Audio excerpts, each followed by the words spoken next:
condensed into a nugget of pure rage. It was a video of my 5-year-old son.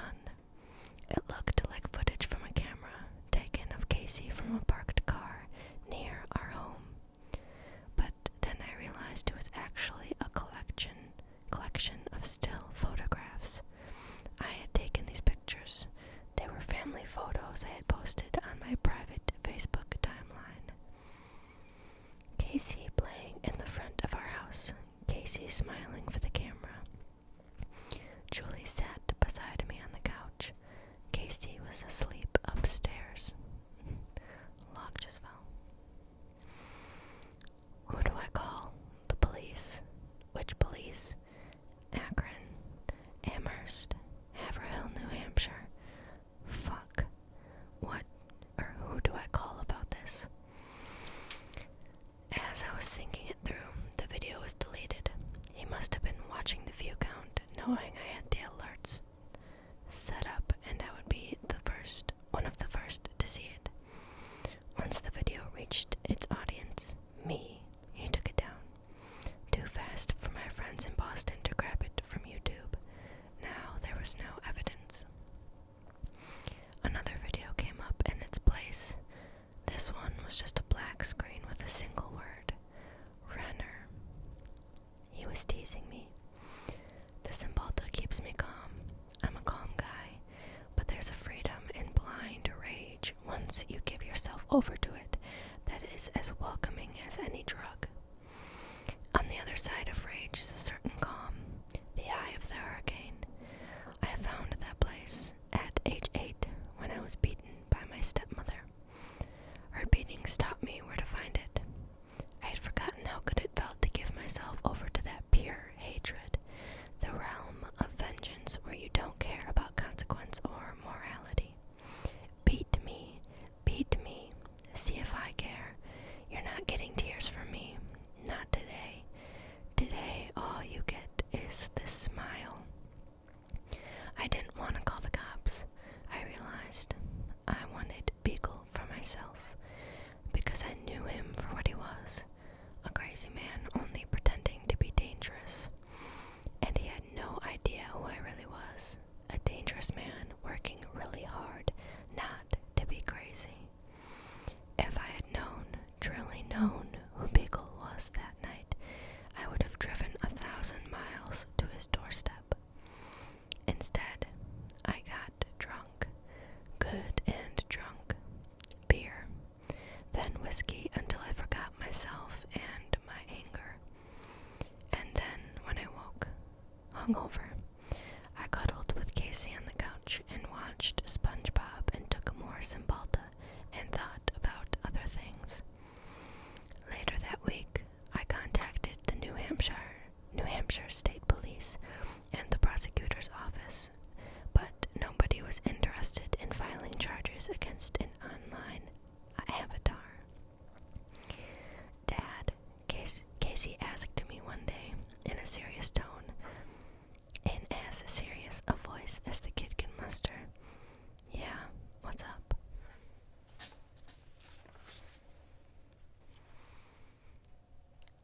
"When will you die?" I wonder if he had heard some of the conversations I'd had that day about Beagle. Could he sense there was some danger? "Not for a long time," I said. "Not until you have kids and they have kids of their own." "Okay," he said. "But when you die, can I have your iPhone?" "Push, babe," I said. "Push, sweetie." It was August 4th. We were at Akron City, not the hospital we had planned to be at for this delivery. Akron General turned us away. No room at the inn. Julie's amniotic fluid was running low, and just to be on the safe side, she wanted an induction.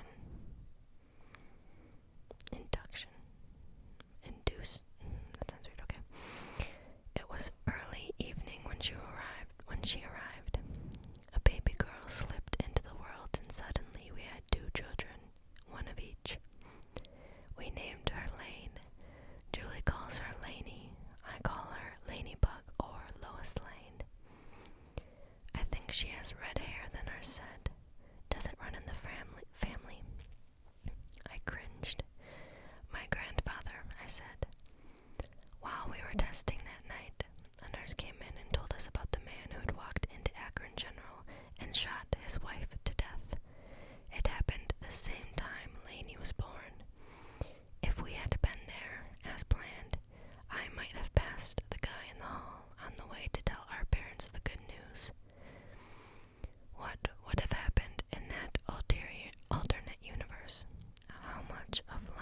is coincidence?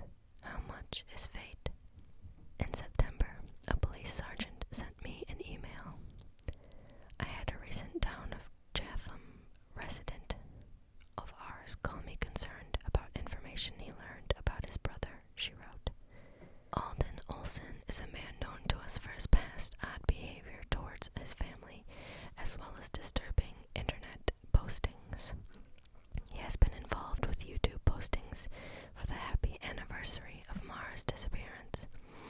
This came to our attention when our resident, who has an active restraining order against the man, called me to show me the blog posts he found dated February 21st, 2012, related to Maura. The man in this, and probably the deleted related videos, is Alden Olson. Last known address of Hadley, Massachusetts, though we have dealt with him previously in Greenfield, Massachusetts, back in 2007. He was then known to go under the sign-on name Storage Head, and family have identified him on this video under Mr. 112 Dirtbag. He has been known to voice his theories and opinions online in a very eccentric manner. Please contact me for anything further on this. I knew who 112 Dirtbag was now, but I let him go. He was just another crank, and I had other things to worry about. Night feedings, diapers, better things. Fuck him, too.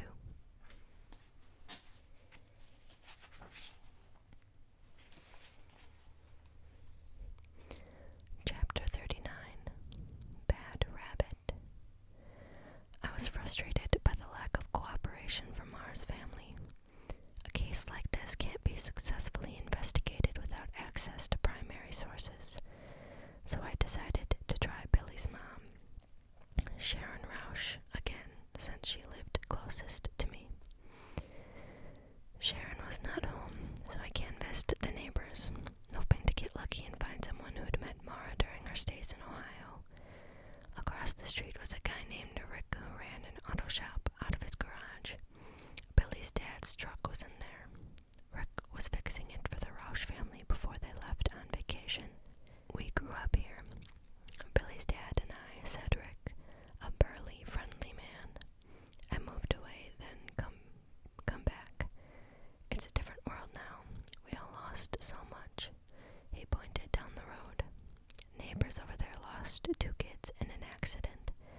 Then Maura, and of course Billy's sister. I came home one night, see all the cop cars. She shot herself in the basement. Morrow County is one of those sparse regions of central Ohio where the roads go on for endless stretches between fields of corn. There's not much need for a coroner to tally up the dead. The part-time Morrow County coroner was a doctor named William Lee, who had a private practice in Cardington, inside a squat ranch home beside Gary's discount outlet. Dr. Lee was a short Asian fellow with a severe accent and a soft voice. I had to ask him to repeat everything so I could make sure I heard him correctly. Heather Rausch had a history of depression, he explained. Attempts at suicide. It was very sad, and I never found out what she wanted with the sheriff. Excuse me, I said. What about the sheriff? The day she killed herself, she was trying to talk to the sheriff. Said she knew something about some illegal activity. Wanted to talk. I never found out what that was all about. I had found a rabbit hole. During any missing persons investigation, one encounters a number of rabbit holes, avenues of inquiry that open up under your feet, leading you on a ride towards some answer. Only one of those rabbit holes will lead to the solution, though. The others, no matter how good they seem at first, dead end in happenstance or coincidence. I remember in the Amy Malashevich case, I came across the suspect who worked out at the local zoo. I found out that he crossed paths with Amy shortly before her murder. When I checked his work records, I saw that he'd called in sick the day she was abducted. I questioned him about it and discovered he was was friends with another missing girl, Amanda Berry. Had to be him, right? As likely as he seemed, he just wasn't the guy. I lost myself in that rabbit hole for a while. So, this Heather Rausch thing, was it a good lead or a weird dead end? I mean, the first place that your mind goes when you hear that Heather needed to talk to the sheriff is that she must have some information about Maura Murray, right? Or at least that's where I was. That's what I was thinking. I got the police report on Heather's suicide. A police officer was dispatched to the Rausch residence at 5:39 a.m. the morning of April 20th, 2007. From his narrative on the death of Heather Rausch, aged 34. It's a quote. When I entered the home, I noticed an older female standing in the kitchen area, and she directed me to a bedroom on the west end of the house. As I entered the bedroom, I noticed that there was a blonde-haired female laying on the floor in a large blue pool of blood. I immediately checked for pulse, but could not find one. I looked at the bedroom door and noticed a small hole and could see that the door had been kicked in. I looked around the room and could see a small caliber revolver lying on the floor about 12 inches just west of the victim. Billy's father, and Sharon Rausch told the officer that they had gone to bed around 5 a.m. and then were awakened by a loud crack. Heather, they said, had spoken of suicide, and so Bill had hidden his gun from her. After the crack, he went to find it. It was still there, but it turned out she had purchased another one in Indiana, a Smith & Wesson 30.38. That's the one they found by her body. Chief Deputy Davis and Dr. Lee entered the crime scene. EMD Wolf was able to locate a white piece of paper in the victim's waistband. He gave the paper to Deputy Brain, and I collected it as evidence. The paper was a note the victim had left on her person. I looked through the remainder of the report. The note wasn't there. "Where's the suicide note?" I asked the records officer. "You can't have it," she said. "Why?" "The case is still open. Detectives are still investigating it for possible criminal charges."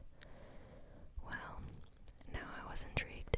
I had never come across a suicide that was treated as an open and active investigation. There were, I knew, two possible explanations for this. One, the detectives suspected there was another crime connected to Heather Rausch's suicide. Two, they were keeping the suicide open as a way to keep the suicide note private.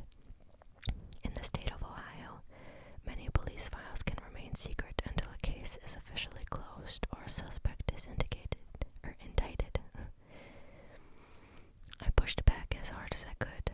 I mailed a new round of official public records requests to Charles Howland, the Morrow County prosecutor.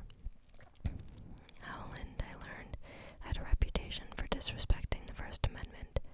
A staunch old-school Republican, he never made things easy for the media. For instance, he would not make copies of 911 tapes, insisting reporters listen to the calls and take notes instead. I asked him for a document called a Vaughan Index on the redacted material, which might have forced him to officially explain why he was withholding the records.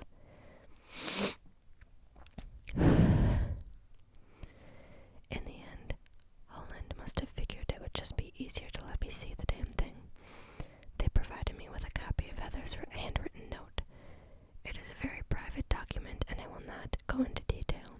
Suffice it to say, there is no connection to Maura Murray. Maura is never mentioned in the note. Most of it centers on Heather's problems getting over psychiatric help. Most of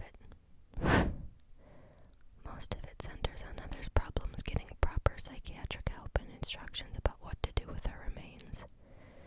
But what of Dr. Lee's insistence that Heather had something important to tell the sheriff? I put that question to Sheriff Stephen Brenneman, but he said he and his detectives had never heard from her.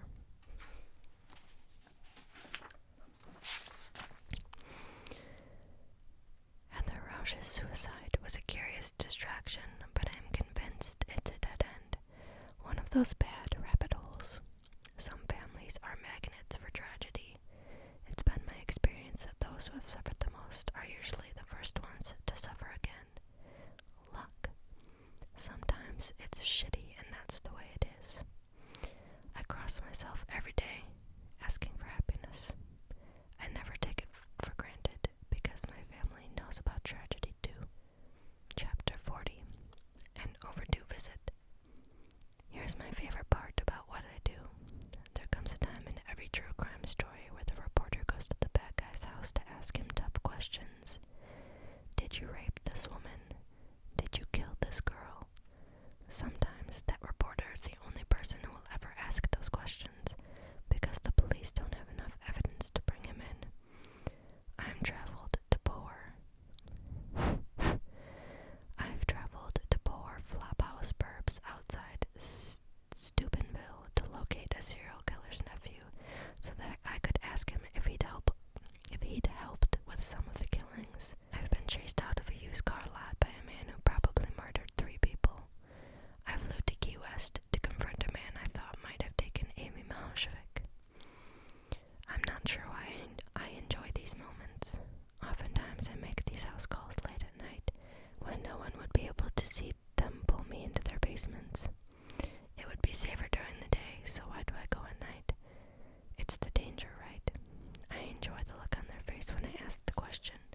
The moment when the mask breaks and the shock of the confrontation, and I get a glimpse of the monster on the other side, the beast that only their victims have ever seen.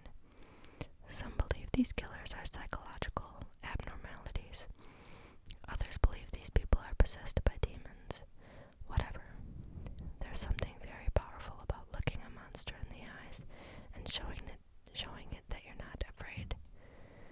One day in the first week of January 2013, I drove into Alliance, Ohio, to knock on a monster's door.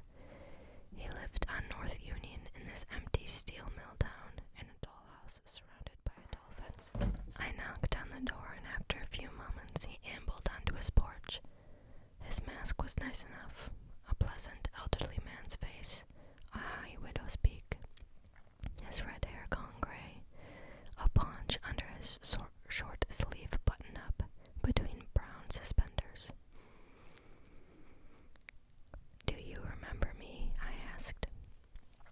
He crinkled his eyes and smiled, but shook his head. I should. I know that. I do know you, but I can't place it. I'm James Renner, I said. Last time you saw me, I was a kid. I grew up, and now I'm a writer. I came by to let you know that I'm writing about you on Monday. You're Jimmy, he said, eyes wide now. I nodded. I'm your grandson. My Uncle Michael contacted me at the end of 2012. I hadn't seen him in 24 years. He found me on Facebook and invited me out for pizza. We met at Luigi's in Akron. The dining room was full.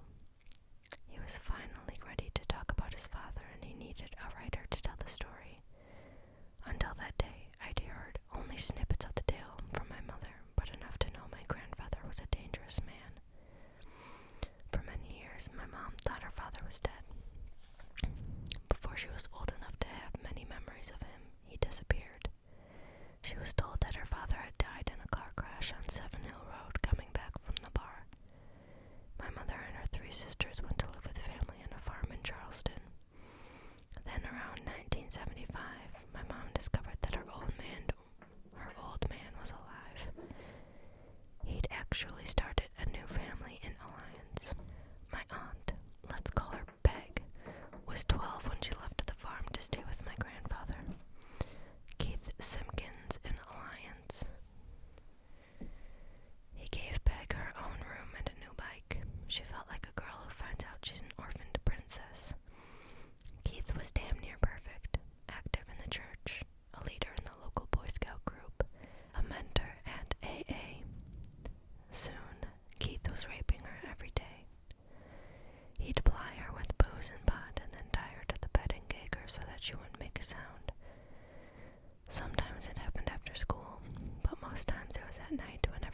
else was in bed. He'd whistle to himself on the way to her room. On Saturdays, he took a bed to Acme Hard Chrome, now Acme Industrial Group on Freedom Avenue, where he plated metal. He'd rape her in his office. Once, when Peg hosted a birthday party, Keith went after one of her friends. The girls called her parents to pick her up.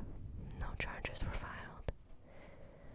I turned him into the counselor at Stanton Middle, my aunt recalled. I showed them the bruises all the way up and down my thighs. They called him and brought him into the room with me, and he denied it. Said I was just a hood kid trying to cause trouble. Peg's oldest sister, call her Anne, made a pact with Keith. She wouldn't resist when he raped her so long as he never went after her younger sisters. She didn't find out until later that he'd lied to her. A couple years later, Keith started raping another daughter, Susan, too. As a kid, I never knew any of this. My mother suspected, but she had no first-hand knowledge. Although there was one time when Keith got drunk and told my mother in a low voice how much she looked like my grandma when they were kids. I spent a lot of time at his house on North Union with my little sister. Holidays mostly. Sundays for football. His kitchen always smelled like sloppy joes and coffee. We were never left alone with him. I still see the layout of his house in my dreams. The framed painting of the praying man in the living room. The Saturday Evening Post in the bathroom upstairs. He had a dog that could talk. He did. It said, Mama, and I love you. Sometimes he would invite the older kids to watch marathons of Rocky movies in the basement where the dog slept. I couldn't wait for the day when he would invite me down there. We were pen pals for a bit. My grandpa was a storyteller. He'd write me long stories, most of them funny, on tall sheets of yellow legal paper, the sort of paper lawyers and reporters use. Then one day in 1989, around the time Malshevik vanished, my mother told me, simply, that my grandfather was a very evil man, and that we would never see him again. Our sisters, my aunts, had finally told each other about the rapes. Some had found the strength to speak out after years of therapy, of AA, and now their own children were old enough to catch Keith's eye, and there were far too many of us to keep safe. They couldn't keep it quiet anymore.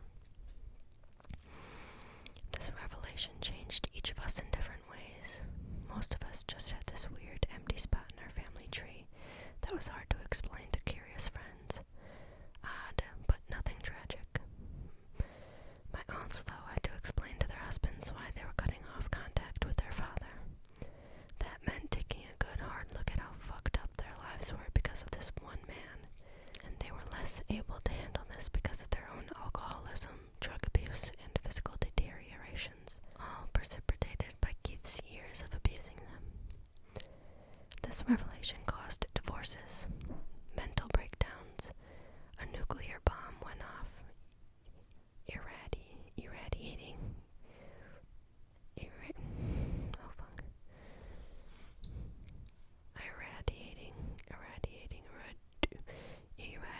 fucking everything. And the worst part was that Keith remained unharmed, clean, a respected member of society.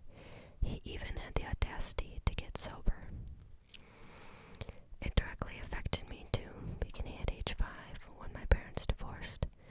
Years later, my mother would confess that she'd never fought for custody because she was afraid all of this would come out in court. And in the quiet, my grandfather never stopped his predations. My Uncle Michael lived with Keith back then. He was about 14 and I was 7 when I was still going over there regularly. Michael had a stop sign on his bedroom door that I thought was pretty badass. Though now I realize, literally as I'm writing this, how that sign was a not-so-subtle plea to his father. Michael taught me how to play Othello. I thought he was the coolest. It was difficult to listen to the stories he told me at Luigi's that afternoon.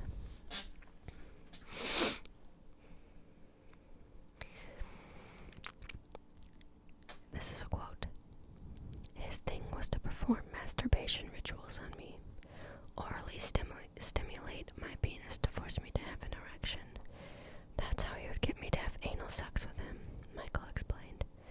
His favorite location was in the basement of our home. There was a putrid blanket covered with dog fur he kept in front of the door. That was our dog, Rubble's bed. He would shoo the dog away and want sex there a lot. He concentrated in that area, would venture into my bedroom occasionally when the coast seemed clear. There were times that I knew my mother was in the house upstairs when this was occurring. I believed that she was completely aware on some level that this was occurring, but was either too indifferent to my situation or did not feel compelled to intervene. Sometimes Keith would beat him senseless. That got the old man's rocks off too. Another quote. I'll never forget the rancid smell of his sweat, cheap hand cream mingled with acrid smoke of methanol cigarettes he smoked while masturbating. He has a very unusual body mark or scar on the tip of his penis. It was very noticeable when he had an erection, and since he frequently stuck it in my mouth, yeah, I got a good look at it. The scar came out of the hole and down the head, just really weird. I remember being about age 14 when this was over, when I had considered castrating myself. I think I had the knife ready and was kind of looking for a way to commit suicide. That summer was tough for me, to say the least. I very nearly did it, but my story took a turn for the better. I met a girl and she showed me that I could be loved. She gave her heart to me, and when I was with her, I didn't feel like a freak. I felt good about myself. She was my first love. It gets complicated, but that is the basic narrative. End quote. Michael confronted his parents after his second child was born. He told Keith he could still have contact with his grandsons, but he would never be alone with them. As crazy as it sounds, he didn't want to deprive his children of some kind of relationship with his father. Michael's only condition, Keith had to admit to the abuse. His parents cut off all ties with him instead. Then, a few years ago, Keith sent him a card. He claimed he had stage 4 colon cancer and probably wouldn't live long. Still trying to manipulate me, said Michael. Still trying to control the situation. Find a way to get me back. What side of the fence are you on? My grandfather asked me on the porch of his house in Alliance that day. This is James now speaking. I didn't tell him that my 5-month-old daughter inherited his red hair and that I have to think about him every time someone asks about it. You need to go away, I said. Someone should have put you away a long time ago, and I'm going to try now. But I was curious if you'd admit it first. I've done some terrible things in my life, he said, but I'm in the church. I'm doing better. I'm a better man. Okay. This is a bad time for me, he said. Would there be a good time for this story? You don't understand, Jimmy. I just found out I have stage 4 colon cancer. I probably don't have much time left. Would you do me a favor, I asked. Please write down everything you did so we have it when you're dead. He nodded. I've written some things already.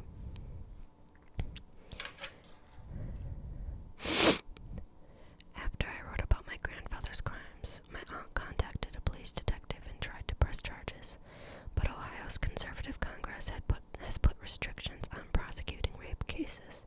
You've got to file within 20 years. Here's the thing, though. Rapists screw up their victims so much that it usually takes more than 20 years to get healthy enough to talk about it. Even Michael's assaults occurred beyond the 20-year threshold. Over those years, Keith had maintained contact with some of his children and their children, and though they took precautions to protect their own kids, no one in the family believes he ever stopped his predations. My grandfather exhibited a very special and rare combination of behaviors that are shared by the killers I like to hunt. He's a sexual sadist who enjoys not just the control he has over his victims, but also the physical pain he administers through beatings. He's highly intelligent and organized, and he knows how to manipulate children. After I wrote a story about the decades of abuse and posted it on my blog, I heard from a number of parishioners from his church. Keith, they told me, was a friendly guy, not the sort who would do something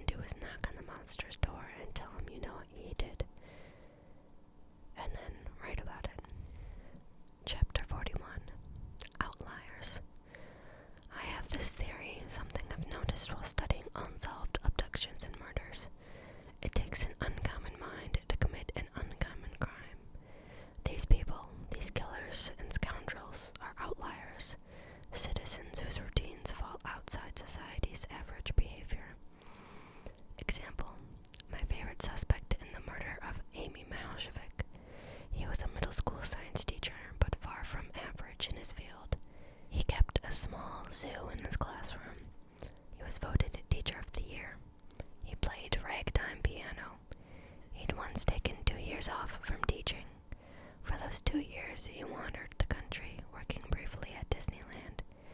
He had a sister who died of polio when they were prepubescent kids. Nothing about this man's life was average. Kate Markoupoulos, Maura's friend, is an outlier. One of my irregulars pointed me to some old newspapers from upstate New York, articles that gave Kate a very unique backstory. You see, in 1995, Kate's father tried to blow up his neighbor with a homemade bomb. This was in Porter Corners, an isolated suburb of Saratoga Springs. The Markoupoulos family lived on a private road and shared a driveway with the Fenimores, who had a daughter in high school about Kate's age. Daniel, Kate's father, was a hunter who killed game for food. He was also handy with explosives, known for making his own black powder bombs, which he used to destroy stumps in his backyard. In the winter, Daniel plowed a haul road for his neighbors. But then he started bickering with Stephen Fenimore about property lines, and the animosity boiled over into Hatfield and McCoy territory. On September 30th, 1995, someone left a bomb with a mercury switch trigger beside Fenimore's garage door. When Stephen Fenimore picked it up, it exploded in his face. His daughter, Anne Marie, found him moments later covered in blood. The explosion left him blind in one eye and with only partial sight in the other. At first, Daniel Markoupoulos told local reporters he had nothing to do with the explosion and expressed concern that there might be some madman out there trying to blow people up. But when questioned by State Police Tech Sergeant John Curry, he admitted to making a bomb, though he insisted the one he'd constructed was left in the woods and couldn't be the one that hurt Steve Fenimore. Still, Daniel readily admitted that he would have liked to kill Fenimore if he'd given the chance. As we got in the bomb conversation, he indicted he didn't like Mr. Fenimore to the point where he would kill Mr. Fenimore, but he would never do it with a bomb, Curry said during testimony. Judge James Nicholas tried to bar reporters from covering the case, stating that he was concerned about the effect the publicity might have on Daniel's daughter Kate, according to articles published in Albany's Times-Union. Eventually, Markoupoulos pleaded guilty to attempted criminal possession of a dangerous weapon. Daniel J. Markoupoulos single-handedly changed the course of two families' lives. Stephen's wife, Diane, said in her victim impact statement, "He never took into account the outcome of his actions, only whatever was in his twisted mind, with no respect to the cost to others, even his own family. He is a liar and a coward." Daniel was sentenced to 3 to 6 years in prison and was released in 2000. Since our first conversation, I felt that Kate was being evasive about what she knew about the days leading up to Maura's disappearance. She claimed to have forgotten the names of everyone present at the dorm party the night Maura wrecked her father's car. Was the evasiveness I sensed just the fear of that someone would uncover this frightening bit of family history? I called Kate and asked her all about this, gave her another opportunity to explain her strange reactions. "My father didn't do it," was all she said. "He was wrongfully imprisoned." Not everyone with a shady family history should be looked on with suspicion. My grandfather was one of the most prolific rapists in Ohio. Should his behavior cast a shadow over me? It certainly influenced me, didn't it? I've spent a good part of my life tracking down men just like him. But no, the story of Kate's father didn't prove anything. Still, it was odd. It was very